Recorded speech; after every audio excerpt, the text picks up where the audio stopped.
So here we have multiple people involved in this fight. This guy was just fighting other people besides this dude standing over him now. So he may reasonably perceive a disparity of numbers attacked. So there are facts here that could support the use of deadly defensive force, even if we believe that none of the other participants, none of the other aggressors against this individual are themselves armed with some kind of artificial weapon.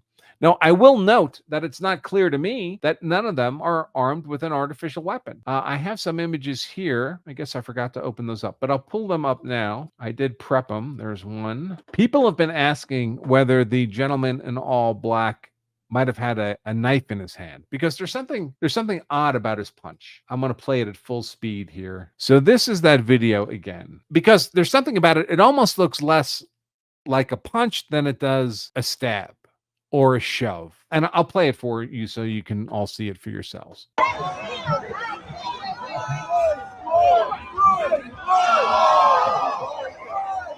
Did you see what I mean there? It seems like the hand comes out and then it stays there for a fraction of a second, which seems odd for a punch, right? Here we go. You'd think if you were really trying to punch, you might, want to punch more than once. I don't know. So people were speculating, could that be a stab? And what it actually looks like to me is that it might be an effort to use pepper spray, to use OC, to come in from behind and get the OC canister right up against this guy's face and then spray him at like contact distance with the OC canister. And why do I say that? Because we have a couple of images here that look, and I can't really tell, right?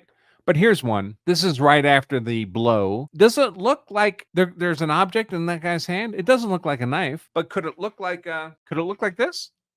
Like an OC canister?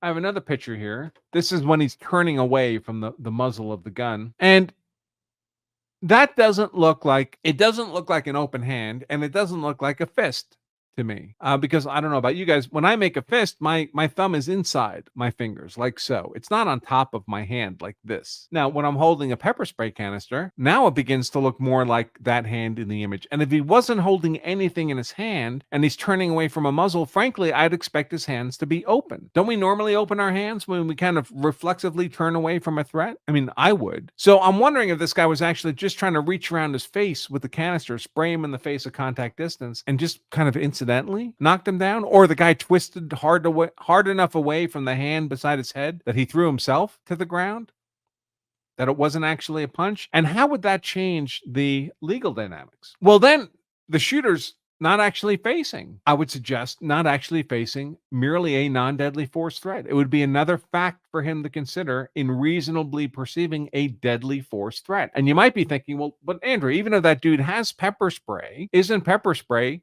non-deadly force? And my answer would be, well, it depends. I think pepper spray that's used defensively is non-deadly force, because when you're using pepper spray defensively, you're presented with an apparent threat. You use the pepper spray on that threat, and if the pepper spray is effective and disables that threat, your fight's done. You don't follow up with a beating, hopefully. Then it's no longer self-defense, right? You neutralize the threat with the pepper spray and the fight's over. However, some people use pepper spray in an offensive manner to facilitate a kidnapping, to facilitate a robbery. And I would suggest that when OC is being used in an offensive manner, it's actually a deadly force weapon. If not likely to cause death, then likely to cause serious bodily injury. And I've read cases, federal cases, involving bank robberies where bank robbers go into banks and hose everyone down with pepper spray to facilitate their robbery of the bank. They're wearing respirators, filter masks. And then when they're caught and they're prosecuted, they're charged with aggravated battery. Battery likely to cause death or serious bodily injury for their use of pepper spray. And the argument is that the serious bodily injury is the pain and discomfort caused by the pepper spray. And the feds get convictions on those. So I think it's very different when someone's using pepper spray defensively than when they're using it offensively. When they're using it offensively, they're just trying to disable you so they can commit further harm upon you, upon a disabled person. To me, that's really no different than the fight changing because you got knocked on your back or your arm broke at some point in the fight. You're no longer in the same defensible position you were before